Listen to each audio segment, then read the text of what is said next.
দেখুন, আমরা প্রত্যেকবার এই প্রোগ্রামটা করি। আমাদের মাননীয়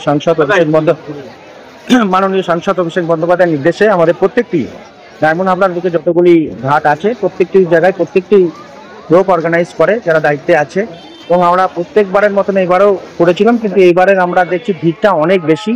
আমরা 5টার সময় যে ভিড় দেখেছি, ভিড় ক্রমাগত বাড়তে চলেছে। কত লোকের প্রসাদ? আমরা 30,000 লোকের অ্যারেঞ্জমেন্ট করেছিলাম, মনে হচ্ছে আমাদের একটু কম হতে পারে, যা এখনো পর্যন্ত যা আমরা চলতে দেখতে পাচ্ছি। আমরা চেষ্টা করছি। কর্মসূচি আছে আজকে আমাদের একটা অনুষ্ঠান আছে, ছোট্ট বাচ্চাদের একটা অনুষ্ঠান আছে, একটা গান করবে, তারা আছে, ছোট্ট অনুষ্ঠানই আছে। সবাইকে আমাদের একসাথে মিলে সবকিছু ভেদাভেদ ভুলে গিয়ে একসাথে আমাদের পুজোটা কাটাতে হবে। জানি পুজোটা দুর্গারূপে মাকে যখন আমরা পূজা করছি, আমরা যে শক্তিটা অর্জন করবো সেটা জানি শুভ শক্তিতে পরিণত হয়।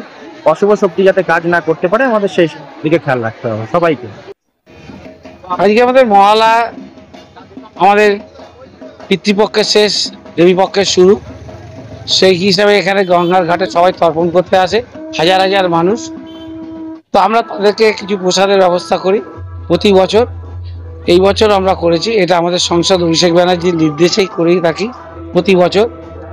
তো এই বছর আরও বেশি ভিড় হচ্ছে, কারণ আমাদের এই গঙ্গা ঘাটের রাস্তা তৈরি হয়েছে, নতুন করে পাড় তৈরি হয়েছে, ঘাট তৈরি হয়েছে, তার জন্য আরও অনেক লোকের সমাগম বেড়েছে। তার মধ্যে আমাদের এই অনুষ্ঠানটার আয়োজনটাও বেড়েছে, অনুষ্ঠানের আয়োজন। তো আমরা প্রতি বছর নয় করি, কিন্তু এবছর একটু বৃহৎ আকারে করছি, এবং আগামী বছর আমরা আরও বড় আকারে এটার ব্যবস্থা করব। কারণ মানুষ খুব খুশি, আনন্দিত যে উপোস থাকার পরে তারা যে পরিষেবাটা পাচ্ছে, তাতে ওরা খুবই আনন্দিত এবং খুশি। তাই আমরা আরও বড় করে ব্যবস্থা করব এই আশা রাখছি। এই সূচনা, আমাদের শারদীয়া উৎসবের সূচনা লগ্নে প্রত্যেকের মধ্যে ঢাকের আওয়াজ, মহালয়ার গান, তার সঙ্গে একটু মিষ্টিমুখ, লুচি, আলুর দম, পায়েস, মিষ্টি দিয়ে এবং কফি, জল আমরা সব ব্যবস্থা করেছি। দেখা গেল কয়েক হাজার মানুষ তো এখন অলরেডি প্রসাদ পেয়েছেন, এত রান্না হচ্ছে, কতক্ষণ চলবে এটা? যতক্ষণ না আমাদের তর্পণকারীরা সবাই ফিরে যাচ্ছে ততক্ষণ পর্যন্ত আমরা এটা দেওয়ার চেষ্টা করি। সকলকে বলবো যে শান্তি শৃঙ্খলা বজায় রাখুন, সম্প্রীতির সঙ্গে সকল ধর্ম বর্ণ নির্বিশেষে সকল মানুষ যেভাবে শারদীয়া উৎসবে মেতে ওঠে প্রতি বছর, এবছর ঠিক একই রকমভাবে শারদীয়া উৎসবে মেতে উঠুক, সম্প্রীতিটা বজায় রাখুক। কারণ মমতা ব্যানার্জি চায় যে উৎসব সবার, ধর্ম যার যার। তো সেই উৎসবকে সাফল্যমণ্ডিত করার জন্য, আরও উৎসাহ দানের জন্য উনি প্রতি ক্লাবকে 1,10,000 টাকা করে অনুদান দিয়েছেন, এবং আমাদের সাংসদ অভিষেক ব্যানার্জি ডায়মন্ড হারবারের প্রতিটা পুজো কমিটিকে আলাদা করে আর্থিক সহায়তা করেছেন, এবং নানা রকমভাবে ফ্লেক্স এবং বিদ্যুতের খরচা ফ্রি, নানা রকম ডিসকাউন্টের মধ্যে দিয়ে নানা রকমভাবে উনি পুজোটাকে আরও বেশি জনপ্রিয়, আরও বেশি মানুষের কাছে ঘরে ঘরে পৌঁছে দেওয়ার জন্য উনি এইসব পরিকল্পনাগুলো নিয়েছেন। তো আমরা চাই সব কিছু হোক, আনন্দ হোক, জাতি ধর্ম বর্ণ নির্বিশেষে যারা বাংলায় থাকে সবাই শারদীয়া উৎসবে মেতে উঠুক, কিন্তু অবশ্যই যেন মনে কোনো হিংসা নয়, শান্তি শৃঙ্খলা বজায় রেখে সম্প্রীতির সঙ্গে আমরা সবাই মিলে এই শারদীয়া উৎসব পালন করি। আমার নাম সুমন রায়চৌধুরী, আমি মেটাপুর ব্লক তৃণমূল কংগ্রেসের সভাপতি এবং 10 নম্বর ওয়ার্ডের পৌরপিতা, মহেশতলা পৌরসভা। আমি আমার মেটিয়াবুরুজ প্রত্যেক মানুষকে সব থেকে আগে তো পুজোর শুভেচ্ছা, আর্থিক অভিনন্দন দিতে চাই। আর একটাই কথা বলবো, আমাদের মেটিয়াবুরুজ সব অনুষ্ঠানে একদম জোরশোর করে মানায়। সে পুজো হোক বা ঈদ হোক বা দিওয়ালি হোক, আমরা সব উৎসবের মধ্যে একসাথে সবাই উৎসবটা পালন করি। আর আমাদের শীর্ষ নেতৃত্ব, আমাদের নেত্রী থেকে শুরু করে আমাদের সাংসদ অভিষেক ব্যানার্জি আমাদেরকে শিখিয়েছেন। আর আমার মেটিয়াবুরুজ ব্লক 2 তৃণমূল কংগ্রেসের সভাপতি সুমন রায়চৌধুরী, আমার রাজনীতিক গুরু যিনি আছেন, তিনি আমাদেরকে শিখিয়েছেন কি ধর্ম যে যার, উৎসবটা সবার। তো ওনাদের শেখানোর পথেই আমরা চলি আর আগেও চলবো। আমার নাম বিক্কি সিং রাজপুত, আমি মেটিয়াবুরুজ ব্লক 2 7 নম্বর ওয়ার্ডের তৃণমূল কংগ্রেসের একটা কর্মী। আজকে যত পুণ্যার্থী এসেছেন মহেশতলার বিভিন্ন প্রান্ত থেকে, প্রথমে মাননীয় মুখ্যমন্ত্রী মমতা ব্যানার্জি, মাননীয় সাংসদ শ্রী অভিষেক ব্যানার্জি, মাননীয় বিধায়ক শ্রী দুলাল দাস মহাশয়ের পক্ষ থেকে সবাইকে শুভেচ্ছা, অভিনন্দন এবং পাক শারদীয়ার শুভেচ্ছা। আমরা প্রতি বছরই আমরা এখানে একটা ক্যাম্প করি। যারা পুণ্যার্থী আসেন মহাশালার বিভিন্ন প্রান্ত থেকে তারা তর্পণ করতে আসেন। সেই তর্পণে করার পর চান টান করার পর আমরা সামান্য একটু আয়োজন করি, একটা প্রসাদের আয়োজন করি।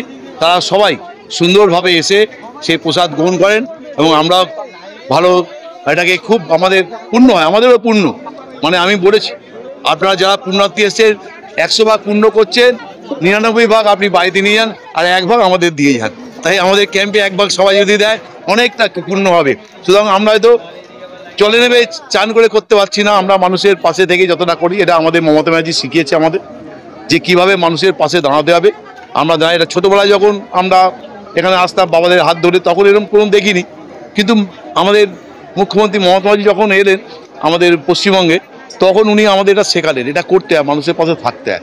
তখন থেকেই এটা শুরু হয়েছে 2011, আমরা 12 সাল থেকে করি এখানে পাবলিক অ্যাড্রেস সিস্টেম, যেটা তার মধ্যে আমরা সমস্ত পুণ্যার্থীকে আমরা জানাচ্ছি। এখানে যারা জলবন্ধু আছে গভর্নমেন্টের সরকারের এবং যারা পুলিশ প্রশাসন লোক আছে তারা সবাই মিলে সদা তৎপর আছে।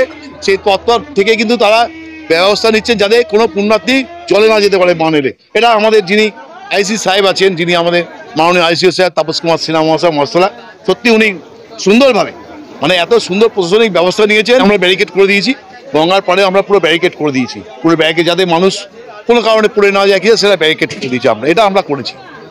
তাপস চক্রবর্তী, আমি মহাশালা বিধায়ক মাননীয় দুলাল দাস মহাশয়ের আত্মসহায়ক। আজ মহালয়া, পিতৃপক্ষের সমাপ্তি এবং মাতৃপক্ষের সূচনা। দুর্গোৎসব শুরু হতে চলেছে।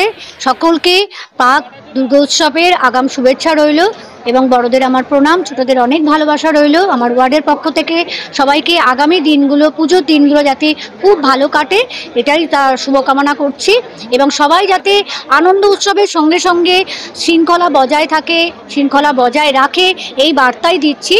সবাই যেন নিজের যে আনন্দ সেটা বজায় রেখেও শৃঙ্খলার কথাটা মাথায় রাখে, কারণ একটুখানি অসাবধানতা একটি বড় দুর্ঘটনার সূচনা করতে পারে। এই জন্য সবাইকেই বলছি যে আগামী দিনগুলো ভালো কাটুক, কিন্তু একটু সতর্ক থাকতে হবে।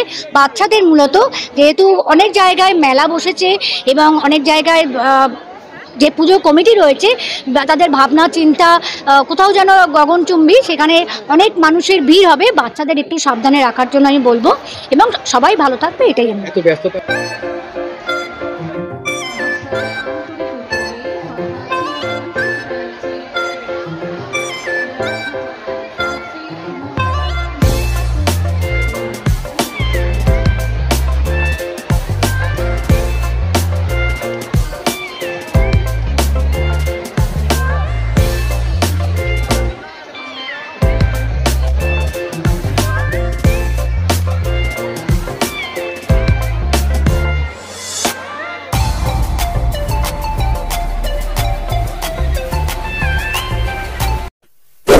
এমনই তাজা ও গুরুত্বপূর্ণ খবর পেতে খবর শোধন চ্যানেলটি সাবস্ক্রাইব করুন এবং নোটিফিকেশন পেতে বেল আইকনটি টিপুন।